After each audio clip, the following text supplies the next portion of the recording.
Welcome back to another UCL fantasy video. This will be the best limitless team for Matchday 9, the first leg of the quarterfinals. So for those of you that aren't aware, the limitless is like the free hit in FPL where you build a team specifically for one matchday only. But in this case, you have no budget restrictions. So you can go for absolutely anybody, provided you get 2 goalkeepers, 5 defenders, 5 midfielders, and 3 forwards. So we're going to cover the best 15-man squad today for the limitless, and let me know your thoughts down in the comment section below. If you end up enjoying this video, be sure to drop a like. Let's try to get this to over 300, and we're also going to push on towards 20,000 subscribers and beyond. Be sure to check out my best wildcard video as well, the team selection, and the plan is to do a deadline stream at the usual 6 PM UK time on the Tuesday. But without further ado, let's jump straight into this video.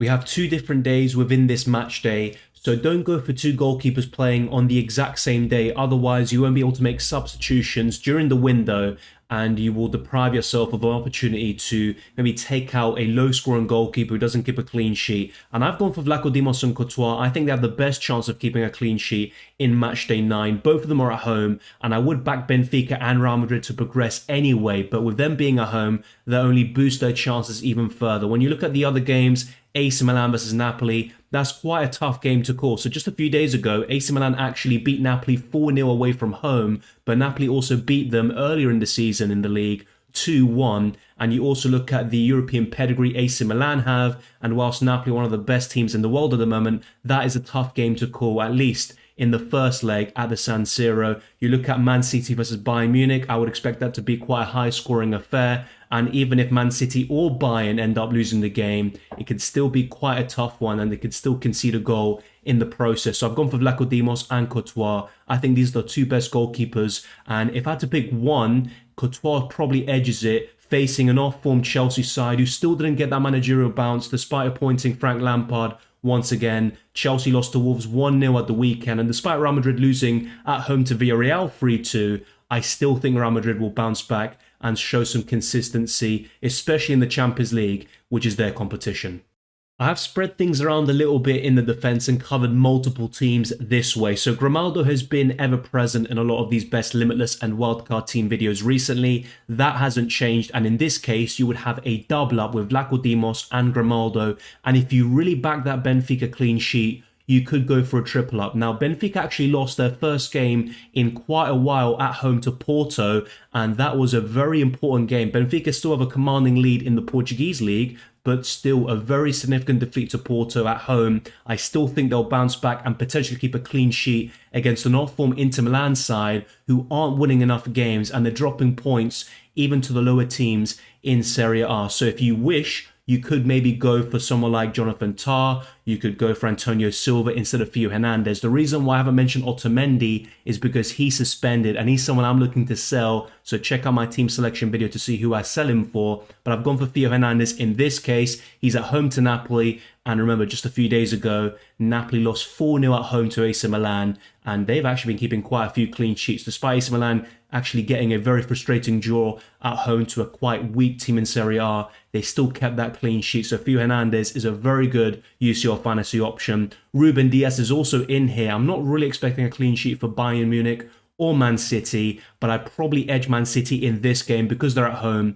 And under Thomas Tuchel, it's been a bit up and down so far. They beat Freiburg at the weekend, but they also got eliminated in the German Cup to the same opposition. And of course, they did win the first game against Borussia Dortmund, Thomas Tuchel's first game as Bayern Munich manager. But Man City have been on a really good streak in all competitions. They look unstoppable, and I would probably back Ruben Dias. He's the most nailed on. He can get some ball recoveries. He's nailed on for 90 minutes. He's got a bit of attacking threat, mainly from set pieces, but it's not going to be anything spectacular. I think Ruben Dias, though, is a very sensible and logical option. Then you look at the other 2 defenders, Antonio Rudiger. We've got another defensive double up here. I wouldn't go for any Chelsea defender, especially with Frank Lampard being their manager, a shift to a back 4. I just don't trust Chelsea whatsoever. Even the likes of Reece James, Ben Chilwell or Kepa Arrizabalaga, who are the best options, with Thiago Silva still being out, I wouldn't go anywhere near them. And I fully expect Real Madrid to probably score 2, 3 or even more goals in the home leg. And across both,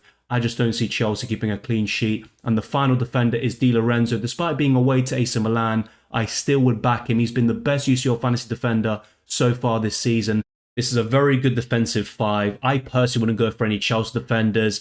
Probably none from Bayern Munich, although you could make a case for the likes of Alphonso Davies, Upamecano and De Ligt. And De Ligt actually scored a great goal over the weekend. A long-distance shot against Freiburg, the only goal in that game. But you could also consider that triple up in Benfica defensively with Lacodimos, Grimaldo and one of the other centre-backs or full-backs that I mentioned. We have a diverse midfield five, starting with Sadio Mane, and you could really go for any Bayern Munich midfielder, and they'll probably do a good job for you. I like Leroy Sané a lot typically, but he hasn't really been cutting it in recent weeks, and in the Champions League, he has been quite disappointing, starting from around match days 5 or 6, all the way until the knockout stages. So hopefully we can see an upturn in form for him, and then he could really become a fantastic option here once again. And you know how much I love Leroy Sané on this channel, and I just have to wait and see a little bit of form from him or some signs that he can get back to his best. I've also gone for Vinicius Jr. This is a very easy pick. Great fixture. He's been one of the best UCL fantasy options all season. He's been fantastic in the Champions League. And João Mario, the same can be said for him.